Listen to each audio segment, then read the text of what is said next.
Don't forget to like, subscribe and share the videos.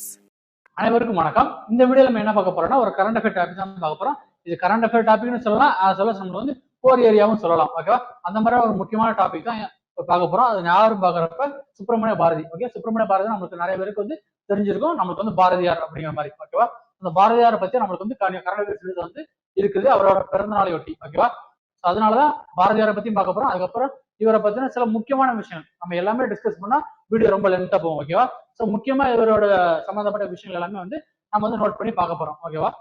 So செய்தியில பாக்குறப்ப ஸ்ரீ சுப்பிரமணிய பாரதியின் படைப்புகளின் முழுமையான மற்றும் சிறு குறிப்பு பதிவை பிரதமர் நரேந்திர மோடி 11/12/2024 அன்று புதுதில்லியில் வெளியிடுவார் என்று அரசாங்கம் அறிவித்துள்ளது. ஓகேவா? ஸோ அவரோட பிறந்தநாள் வந்து டிசம்பர் 11 வந்து இருக்கு. அந்த டைம்ல என்ன பண்றாங்கன்னா பாரதியோட படைப்புகள் அதே மாதிரி எல்லா படைப்பும் என்ன பண்றாங்கன்னா தொகுத்து அதை வந்து ஒரு நூலா வந்து வெளியிடுறாங்க. ஓகேவா? அதனாலதான் யார் வெளியிடறான்னு பாக்குறப்ப இந்திய பிரதமர் நரேந்திர மோடி வந்து வெளியிடுறாரு. ஓகேவா? சோ விடுதலை போராட்டத்தின் முக்கிய தலைவரும் சிறந்த எழுத்தாளருமான கவிஞருமான திரு பாரதியின் எழுத்துக்கள் ஒரே இடத்தில் தொகுக்கப்படுவது இதுவே முதல் முறையாகும். ஓகேவா? இது வரைக்கும் அவரோட படைப்புகள் எல்லாமே இருந்தாலுமே அது வந்து யாருமே முழுசாவும் தொகுக்கல பாரதியின் படைப்புகள் அப்படிங்கிற மாதிரி. ஓகேவா? அது ஃபர்ஸ்ட் தொகுக்கிற யாருன்னா நம்ம சென்ட்ரல் கவர்மெண்ட் வந்து தொகுத்து ஒரு புக் மாதிரி ரிலீஸ் பண்றாங்க. ஓகேவா? அவங்களோட சிறுகதை அதுக்கப்புறம் அந்த பாடல்கள் எல்லாமே வந்து தொகுக்க போறாங்க. பாரதியின் படைப்புகள் எல்லாத்தையுமே வந்து தொகுத்து வெளியிட போறாங்க. ஓகேவா? ஸோ அதுக்கப்புறம் ஃபர்ஸ்ட் பாயிண்ட் பார்த்தோம்னா பாரதியார் பத்தி. ஓகேவா? 1882 டிசம்பர் 11 சென்னை மாகாணத்தில் அதாவது மெட்ராஸ் பிரசிடென்சியில் வந்து இன்றைய தூத்துக்குடி மாவட்டம், இப்போ முன்னாள் வந்து எது இருந்துச்சுன்னா திருநெல்வேலி மாவட்டம். ஓகே, திருநெல்வேலி மாவட்டத்தை தான் தூத்துக்குடி வந்து பிரிச்சாங்க. ஸோ அந்த திருநெல்வேலி மாவட்டத்துக்கு பதிலாக தூத்துக்குடி மாவட்டத்துல இருந்து இப்போ வந்து இருக்கக்கூடிய எட்டயாபுரம். ஓகே, ஸோ எட்டயாபுரம் கிராமத்தில் சின்னசாமி ஐயர் மற்றும் லட்சுமி அம்மாள் ஆகியோருக்கு மகனாக பிறந்தார். ஓகேவா? ஸோ இவரோட பிறப்பு வந்து பாக்குறப்ப எந்த இடத்துல இருந்து இருந்துச்சு, அவரோட அப்பா அம்மா யாரு, அதுக்கப்புறம் ஆண்டு, அதுக்கப்புறம் தேதி. ஓகே, ஸோ இந்த முக்கியமான விஷயம் வந்து நம்மளுக்கு வந்து தெரிஞ்சு வச்சுக்கணும். நம்மளுக்கு வந்து கோர் ஏரியாலும் கேட்கலாம், டிஎன்பிசி குரூப் 2ல நீங்க வந்து லாங்குவேஜ் பேப்பர் எடுக்கணும், அதுல கேட்க சான்சஸ் இருக்குது, குரூப் 1ல கேட்க சான்சஸ் இருக்குது. ஓகேவா? ஸோ அந்த மாதிரி முக்கியமான ஒரு ஏரியா இதை நம்ம தெரிஞ்சு வச்சுக்கணும். அவர் மகாகவி பாரதியார் என்று அழைக்கப்பட்டார். ஓகேவா? ஸோ நம்மளுக்கு முக்கியமா தெரியும், நம்மளுக்கு வந்து பாரதியார்னு நம்ம காமனா சொல்லப்போ வெறும் பாரதியார் அப்படின்னு சொல்ல மாட்டோம். ஓகேவா? மகாகவி பாரதியார்னு சொல்லுவோம். மகாகவின்னு பாக்குறப்ப அது வந்து சிறந்த கவிஞர் அப்படிங்கிற ஒரு மீனிங் வந்து இருக்குது. ஓகேவா?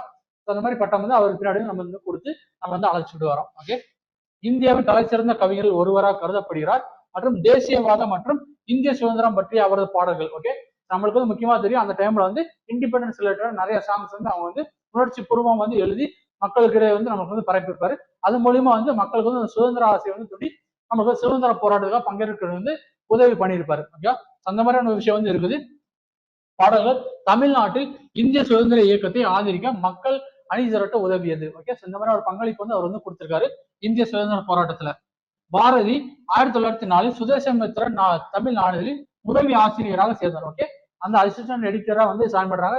எதுலன்னா சுதேசி மித்ரன்ல. ஆண்டு நம்மளுக்கு தெரிஞ்சுக்கணும், 1904 வந்து நம்மளுக்கு வந்து ஜாயின் பண்ணிருக்காரு. ஓகே, அதுக்கப்புறம் 1907 அவர் தமிழ் வார இதழான இந்தியா, ஓகே, இந்தியாங்கிற பத்திரிகை மற்றும் ஆங்கில பத்திரிகையான பால பாரதம் அப்படிங்கிற ஒரு பத்திரிகை இருக்கு, அதுல ஆகியவற்றை மாண்டயம் பார்த்தசாரதி திருமால் ஆச்சாரியருடன் இணைந்து எழுத தொடங்கினார். ஓகே, ரெண்டு பேரும் சேர்ந்து என்ன பண்றாங்கன்னா இந்த மாதிரி சில வார இதழ்கள் எல்லாமே அவங்க வந்து எழுதி ரிலீஸ் பண்றாங்க. சரியா?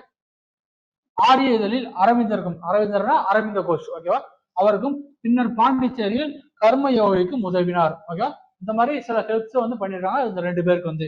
அதுக்கப்புறம் துரதிருஷ்டவசமாக பாரதி தனது தண்டனைகளுக்காக பனிஷ்மெண்ட் கொடுக்குறாங்க யாருன்னா ஆங்கிலேயர். இதுக்கான இந்த மாதிரி சுதந்திர போராட்டத்தை வந்து நமக்கு தோன்ற மாதிரி பாடல்கள் வந்து எழுதி வெளியிட்டு இருக்காங்க அப்படிங்கிற மாதிரி ஒரு செய்தி வந்து ஆங்கிலேயர்கிட்ட இருந்து பரவுது. ஓகே, பரவுனதுக்கு அப்புறம் தண்டனை என்ன பண்றாங்கன்னா அவர் என்ன மாதிரி பாக்குறாங்கன்னா அவரது சொந்த சமூகத்தின் மரபு வழி கூறுகளாகவும் துன்புறுத்தப்பட்டார், மேலும் அவரை ஒரு புறக்கணிக்கப்பட்டவராக கருதினார் அப்படிங்கிற மாதிரி சொல்றாங்க. ஓகேவா? அந்த மாதிரி விஷயங்கள் வந்து பாரதிக்கு வந்து நடந்திருக்கு. அதுக்கப்புறம் பாக்குறப்ப அந்த பனிஷ்மெண்ட் என்ன கொடுக்குன்னா 1908 பிரிட்டிஷ் இந்தியாவிலிருந்து நாடு கடத்தப்பட்டார். ஓகே, அந்த நம்ம பிரிட்டிஷ் இந்தியாவில என்ன பண்றாங்கன்னா எக்ஸைல் பண்றாங்க. எக்ஸைல் பண்ணி எங்க போறாங்கன்னா தென்னிந்தியாவில் பிரெஞ்சு காலனியில் இருந்த பாண்டிச்சேரியில் வசிக்க சென்றார். ஓகே, இவங்க வந்து நாடு விட்டு துரத்தினதுக்கு அப்புறம் அவங்க வந்து பாண்டிச்சேரியில வந்து இருந்திருக்காங்க. ஓகேவா? ஸோ 10 வருடங்கள் அங்கு புலம்பெயர்ந்த அவர் இறுதியில் சென்னை திரும்பினார். ஓகேவா? ஸோ 10 வருஷம் அங்க இருந்துட்டு திரும்ப வந்து சென்னை வந்திருக்காரு. சென்னையில அவர் என்ன பண்றாங்கன்னா இறந்து போறாரு. ஓகேவா? அவரது பெரும்பாலான பாடல்கள் தேசபக்தி, அவரோட முக்கியமான அந்த தீம் சொல்றாங்க. ஓகேவா? தீம்ல எதுல இருக்குன்னா தேசபக்தியும் இருக்கும், அதுக்கப்புறம் பக்தி, நார்மலா பக்தியை பத்தி இருக்கும், அதுக்கப்புறம் மாய கருப்பொருள்கள், அந்த மித்தாலஜி. ஓகேவா? அந்த மாதிரியான விஷயங்களை பத்தியும் இவர் வந்து எழுதியிருப்பாரு. பாரதி அடிப்படையில் ஒரு பாடல் கவிஞர். ஓகேவா? அதாவது பாடல் கவிஞர் தான். அதுக்கப்புறம் வந்து அந்த மாதிரி சிறுகதைகளை எழுத ஆரம்பிச்சாரு. ஓகேவா? ஸோ முக்கியமா பாக்குறது பாடல்கள் எழுதக்கூடியது. பாரதியின் சிறந்த அறியப்பட்ட படைப்புகளில் நம்மளுக்கு வந்து முக்கியமா தெரிஞ்சுக்க வேண்டியது இதுதான். ஓகே, இந்த பாயிண்ட் ரொம்ப ரொம்ப முக்கியம். அவரோட படைப்புகளே ரொம்ப ரொம்ப முக்கியமான எதுனா கண்ணன் பாட்டு 1917, அதுக்கப்புறம் பாஞ்சாலி சபதம் 1912, அதுக்கப்புறம் குயில் பாட்டு 1912. ஓகே, இந்த மாதிரி முக்கியமான இது இருக்கு. அதுக்கப்புறம் என்ன டிரான்ஸ்லேஷன் ஒர்க். டிரான்ஸ்லேட்ல எங்க பண்ணிருக்காங்கன்னா வேத கீதங்கள், அந்த வேதாஸ் இருக்கு. அதுக்கப்புறம் பதஞ்சலி யோக சூத்திரம் மற்றும் பகவத்கீதை இது வந்து தமிழ்ல வந்து மொழிபெயர்ச்சிருக்காரு. ஓகேவா? அந்த மாதிரியான ஒரு பெயர் வந்து பாரதிக்கு வந்து கிடைச்சிருக்கு. ஓகேவா? இந்திய தேசிய காங்கிரசின் பெனாரஸ் அமர்வு, இந்த எந்தெந்த அமர்வுலாம் வந்து பங்கேற்றிருக்காரு பாக்குறப்ப பெனாரஸ் அமர்வு மற்றும் சூரத் அமர்வு அந்த ஆண்டுகள் வந்து தெரிஞ்சு வச்சுக்கோங்க. ஆகியவற்றில் அவரது பங்கேற்பு மற்றும் செயல்பாடுகள் அவரது தேசபக்தி ஆர்வத்திற்கான பல தேசிய தலைவர்களை கவர்ந்தன. ஓகேவா? பல தேசிய தலைவர்களுக்கு வந்து பாரதினா யாரு, அவர் என்ன பண்ணிட்டு இருக்காரு அப்படிங்கிற மாதிரி விஷயம் வந்து இந்த 2 அமர்வுல வந்து அவர் வந்து பங்கேற்ற பிறகுதான் மற்றவங்களுக்கு எல்லாமே தெரிய வருது. ஓகேவா?